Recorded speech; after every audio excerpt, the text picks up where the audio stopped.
Appendix को छोटा मोटी समस्या मानने की जरूरत नहीं है। अगर ये कॉम्प्लिकेट हुई तो ये लाइफ थ्रेटनिंग सिचुएशन हो जाती है।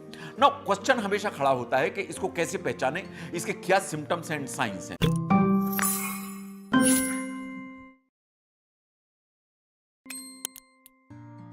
जो सबसे पहला सिम्टम आएगा दैट इज पेन। बहुत सीवियर पेन होगा जो नाभि के चारों तरफ होगा, बट धीरे धीरे दाईं तरफ नीचे की तरफ पहुंच जाएगा।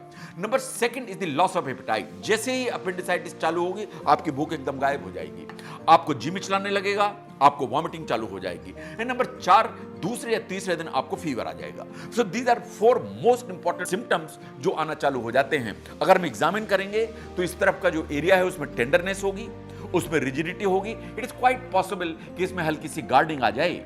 नाउ एक बार अगर अपेंडिसाइटिस का अटैक आया तो उसे ट्रीट कैसे किया जाएगा। देखिए, माइल्ड एंड मॉडरेट अटैक यानी जो छोटे अटैक्स हैं वो वास्तव में सपोर्टिव ट्रीटमेंट से ही ठीक हो जाते हैं। पेन किलर चाहिए, वॉमिटिंग है तो उसके लिए मेडिसिन चाहिए, आप कुछ नहीं खा रहे हैं तो इंट्रावीनस फ्लूइड चाहिए, इसके अलावा एंटीबायोटिक चाहिए because it is infective aetiology. तो ये चारों चीजें हैं जो सपोर्टिव ट्रीटमेंट में आती हैं। अगर हम सपोर्टिव ट्रीटमेंट को देखें तो मोस्ट ऑफ द पेशेंट्स जिन्हें माइल्ड या मॉडरेट अटैक आता है वो सपोर्टिव ट्रीटमेंट से ठीक हो जाते हैं। बट एट टाइम्स अगर ये अटैक ठीक नहीं होता है तो अपेंडिक्स के ऑपरेशन कराने की जरूरत पड़ती है, जिसे कहते हैं अपेंडेक्टमी। एंड अपेंडेक्टमी करके हमें जो अपेंडिक्स है उसको निकलवाने की जरूरत पड़ती है।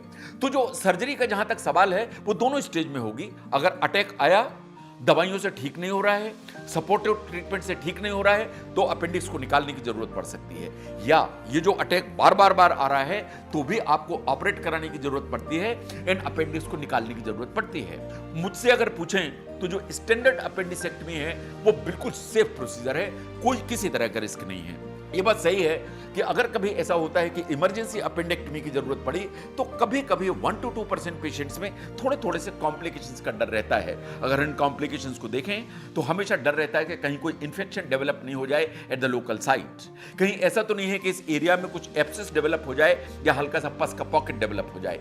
नंबर 3, जो आपको चीरा लगाया हुआ है उसमें कहीं कोई इन्फेक्शन तो नहीं डेवलप हो जाएगा। And the most important thing is कि कभी कभी फीकल फिस्टुला हो जाता है, इन द सेंस कि जहां से अपेंडिक्स का स्कार है या जहां से ऑपरेट किया गया है उसमें से कभी कभी लेट्रिन आने लगती है।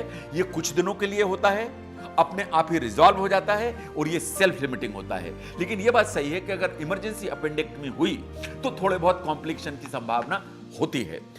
With over 1 lakh medical experts and the facility to teleconsult, experience clinic-like consultations on Practo.